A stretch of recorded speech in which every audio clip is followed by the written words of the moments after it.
We take a closer look at foreign policy this week. For many years, relations between South Korea and Japan have been strained over bilateral issues, especially ones dating back to Japan's colonial rule from 1910 to 1945.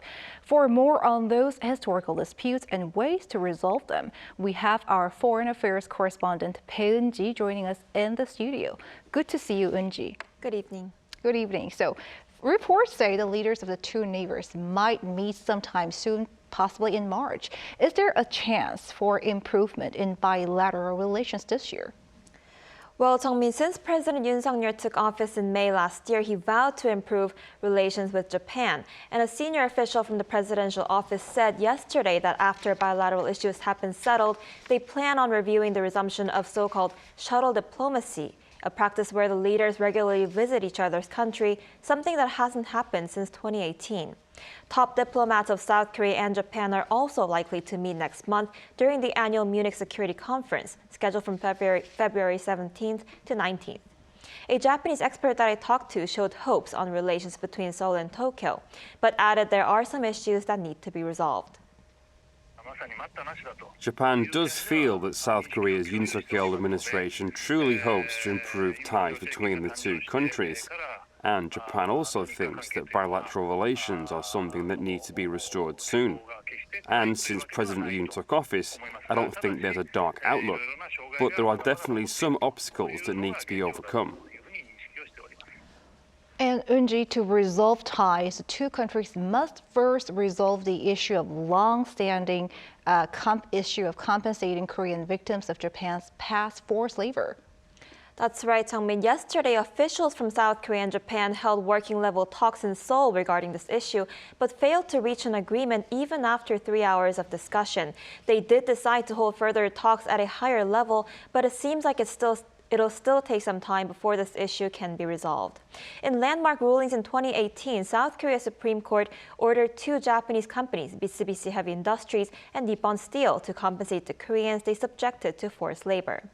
But so far, Tokyo has ignored those orders, and its stance remains that all issues of compensation have been settled under a treaty in 1965 that was signed to normalize bilateral ties. Meanwhile, as those Japanese firms haven't compensated the Korean victims, the South Korean government is reviewing plans to instead compensate them through a public foundation. The government announced this plan earlier this month during a public hearing at the National Assembly as part of its efforts to compensate them as soon as possible. But victims supporting civic groups and opposition party lawmakers have been protesting the plan. They've been saying this way of compensation ignores the victims' human rights and that it cannot be resolved without a sincere apology and participation from the accused Japanese firms. One expert also says this may not be the right way to resolve the issue. This is my personal opinion, but it's very concerning that it's trying to resolve this issue without getting consent from the victims. I don't think this can truly improve relations between Seoul and Tokyo.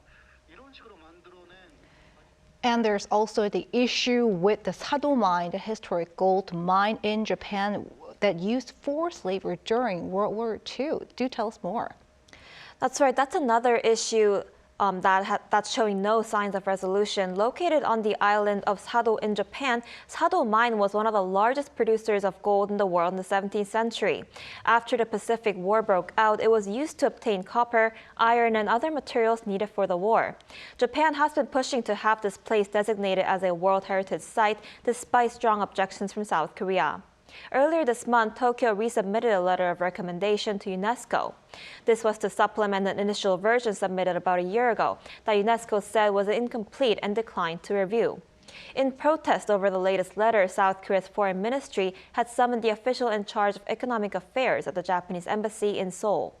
But the Japanese government has not even fulfilled its previous pledge in 2015 to acknowledge the subjection of Koreans to forced labor on Hashima Island, a site that Japan managed to secure the UNESCO designation for. All right, Eun-ji, we will have to see how all these play out. Thank you for your report. Thank you.